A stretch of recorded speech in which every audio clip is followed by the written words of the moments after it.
And how do you do, buckaroos? Let me get this down where you can see both beers here, and then I'll lift it back up again. I know you'd rather look at the beers than me. Hey, I just happened to walk into Springfield Brewing Co tonight.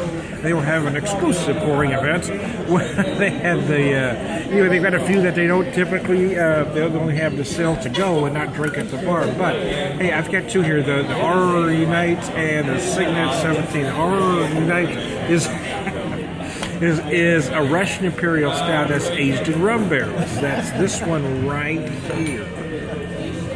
And then the other side of that is basically the same beer to start with, but they add cherries, currants, and raisins to it, I believe is what he said. So let's start with this ARRGHY Night.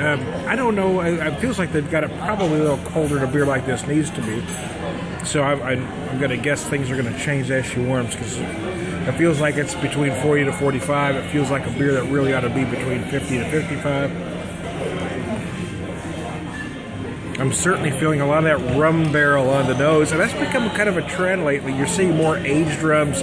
You're seeing craft beer brewers use that rum barrel. You're seeing a lot of rye barrels now too. Originally you were seeing just bourbon, now you're seeing a lot of rye, but you start to see a lot of folks take advantage of a rum barrel as well. And anyways, you certainly feel some of that on the nose. I feel a lot of that big Imperial Stout. There's some big, deep, dark malt notes. I certainly feel that big roasted barley. There's a fair amount of sweetness going on, almost molasses-like.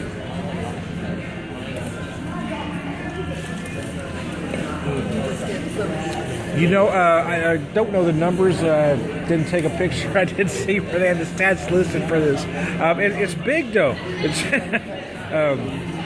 but the body doesn't feel as heavy as many I've had of the same style.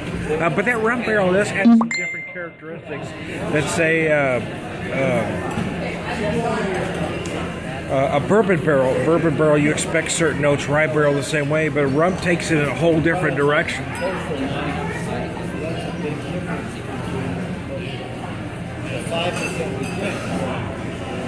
It really blends well with that Imperial Stout. So let me go with this is the Signet 17. It starts as the same beer, and then they add the currants, cherries, and raisins. Again, I feel a lot of that rum barrel on the nose. I am feeling some of that fruit. I don't know if I'm feeling exactly cherries, currants, or raisins. It's almost an amalgam of them all.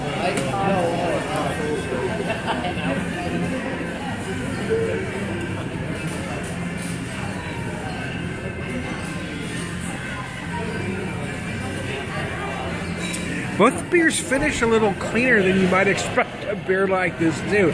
They're both very enjoyable. I don't know the alcohol, but I'm guessing it's fairly high. I'm going to guess it's over 10 anyway, but it does hide it well.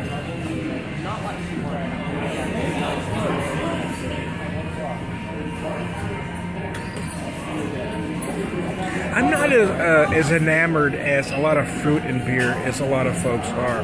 So sometimes I'm a little leery of ordering it, but I've been forcing myself to order stuff like that to intentionally get myself out of my comfort zone. This one, I mean, whatever fruit is in here is somewhat subdued. Oh, you can tell it's there, don't get me wrong. But it doesn't overpower the Imperial Stout. And I think that's when a beer goes awry for me, is when the fruit takes over the original beer. And I know there are some that like that, but for me, I don't want it to take over the beer. I want it to kind of enhance it. And this beer works in that capacity. Those cherries, those currants, those raisins kind of enhance that original Imperial Stout, as the rum barrel as well. I think where a lot of barrel-aged beers go wrong is when they just totally take over the original beer. And again, here, I've got the same thing in both cases with both beers, is that it really brings out the best of that Imperial Stout. It adds to it without taking over. This time to Beer Whisperer, I'm going to show you those beers one more time. I will talk to you later. Thank you very much.